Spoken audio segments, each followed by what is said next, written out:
সব জল্পনা কল্পনার অবসান ঘটিয়ে বাংলাদেশ সফরের বিষয়টি নিশ্চিত করেছে ইংল্যান্ড ও ওয়েলস ক্রিকেট বোর্ড ইসিবি। 3টি ওয়ানডে ও 2টি টেস্ট খেলতে ঢাকায় আসার কথা ইংলিশদের।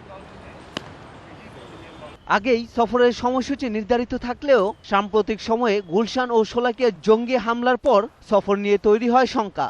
বাংলাদেশের নিরাপত্তা ও সুযোগ সুবিধা সরজমিনে দেখতে ঢাকায় আসে ইংলিশদের প্রতিনিধি দল। ইসিবির নিরাপত্তার উপদেষ্টা রেজ ডিকাসন, ক্রিকেট পরিচালনা বিভাগের পরিচালক জন কার ও ইংল্যান্ডে পেশাদার ক্রিকেটারদের সংগঠক পিসি এর প্রধান নির্বাহী ডেভিড লেথারডেনের ঢাকা সফর করেন। দেশে ফিরে তারা জানান, বাংলাদেশ সরকার যে নিরাপত্তার প্রতিশ্রুতি দিয়েছে তাতে সফর নিরাপদ হবে।